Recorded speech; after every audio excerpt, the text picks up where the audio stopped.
You haven't been in the spotlight for a hot minute, huh? It's been like, what, since I first started my channel? When you were still a baby and I called you a demonic purr box? Hi. Hi.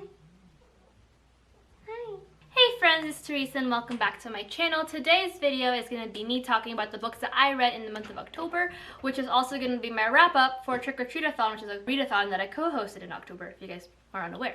So let's get into it because I didn't read a lot this month, but I also feel like I might have gotten out of my slump that I have been struggling through, at least my fantasy slump. So let's just kind of get into it. Let's start off with the book that I DNF'd this month, and when I mean this month, I mean I literally decided today that I would DNF this book and count it for October because I have issues. But that book is A Golden Fury by Samantha Coho. This is a YA historical fantasy novel set in like what, the 1800s, following this young girl who is in the process of creating the Philosopher's Stone. And then it suddenly has to be transported away from her home in France to England or something because her mother kind of goes crazy making this said stone. I gave this book a really long time to decide whether or not I would liked it. I decided to see how it was going to be at 25%, at 40%, and then finally near like 41, almost 50%, I decided not the book for me. While I think this book still has an interesting premise, I think where it is right now is trying to squish too many things into one standalone novel.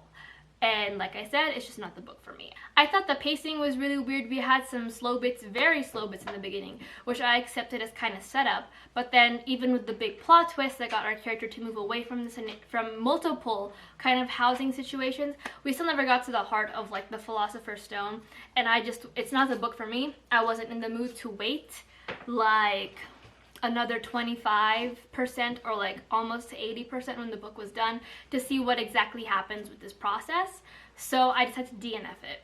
Nothing wrong with the book. The cover is gorgeous. I'm sure someone else will like it, but this was just not the book for me. This isn't so much part of my TBR for Trick or Treat-a-thon, but it's a book that came in through my holds, and that is why I'm no longer talking to white people about race by Remy Eddo-Lodge.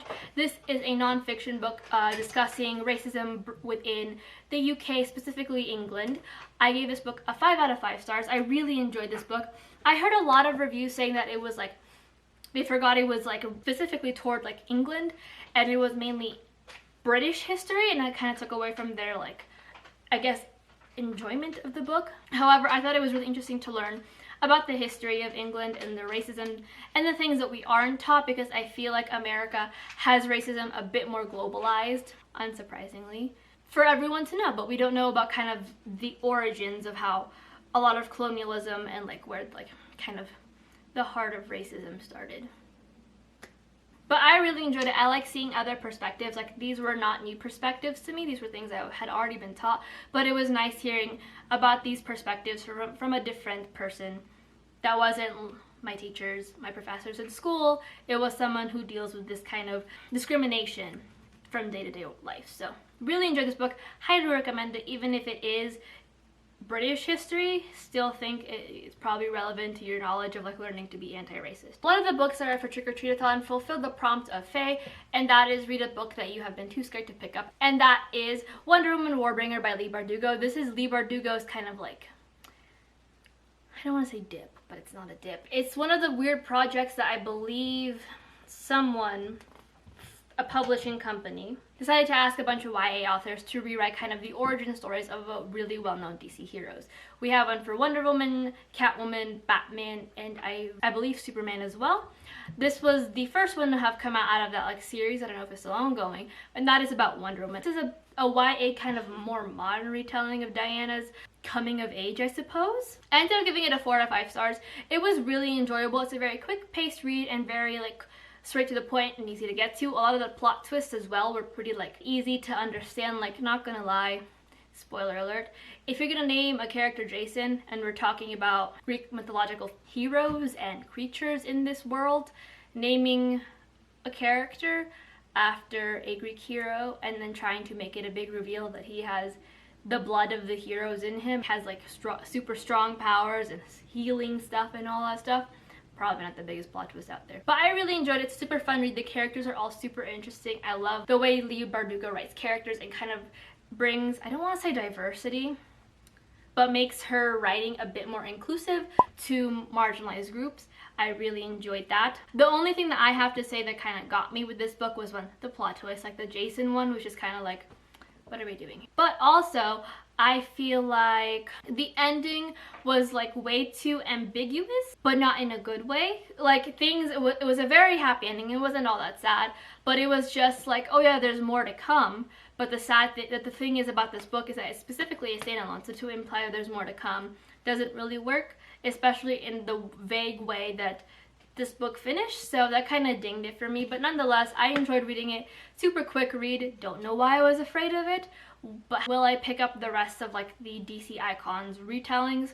Probably not. I feel like to make a modern YA retelling of a DC hero, which DC is not the most YA category like of heroes out there, probably not the best thing, but it was a fun read while I got to it. The next book I read fulfilled the prompt of which, and that is pick a book with a female character that'll probably hex you if you mess with her.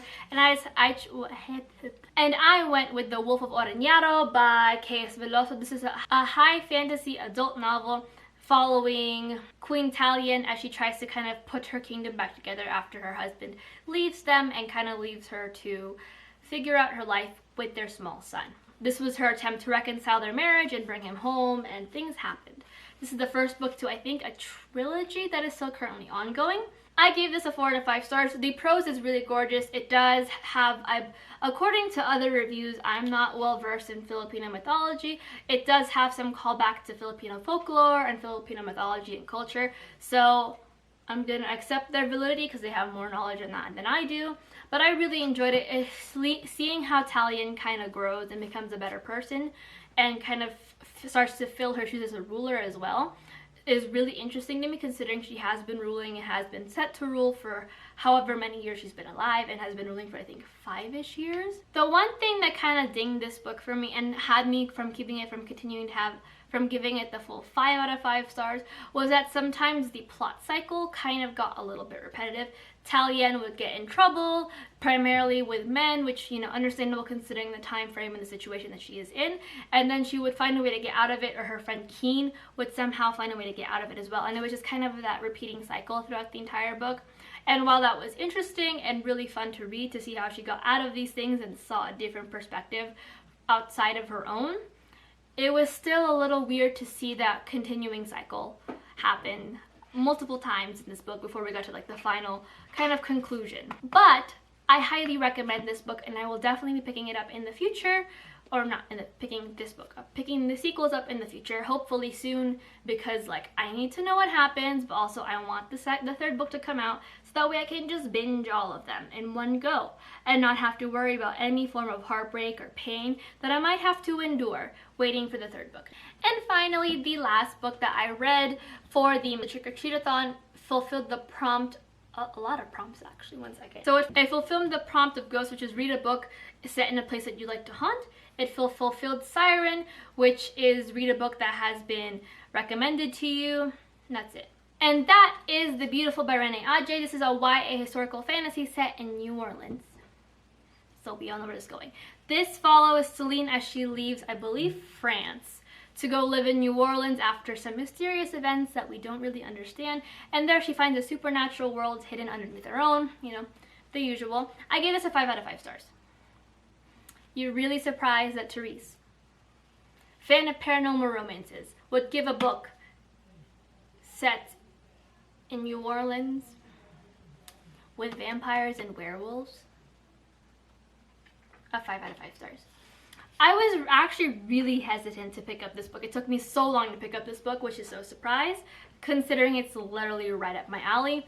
I read Flame in the Mist, which was her second book that came out, like her second series that came out, which was like a Mulan retelling or advertised as such, and I really did not like it. But I picked up The Beautiful solely on the fact that Kate from Yatita Kate told me that she liked it and she really enjoyed it, and it has POC.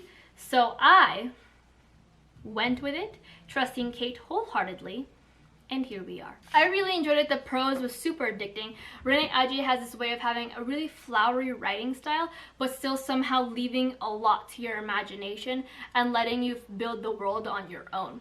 It was also a really quick read. I was surprised at how fast I blew through it. The characters are super interesting and super separate from each other. There's a lot of inclusivity in here as well. I believe we have one character that is on the LGBTQ spectrum. I believe she's lesbian. We have a POC main character and several POC side characters. So I really enjoyed reading this book, and I can't wait to pick up the next installments, because apparently it's now a trilogy and not just duology like I think most of her books have been. So I'm like, give me all the New Orleans vampires. Pretty please. But that is it for the books that I read in the month of October. Not a lot, but thankfully all of these books were like 4 to with the exception of one book, have all been like 4 to 5 stars. So that has really kind of helped me get out of my slump, because I feel like the past few months all of the books I've been reading have been like 4 or 3 stars, which is like not that fun, but what are you gonna do about it? But yeah, until next time, hit like, subscribe, comment. Tell me what books you guys ended up reading for Trick or Treat-a-thon.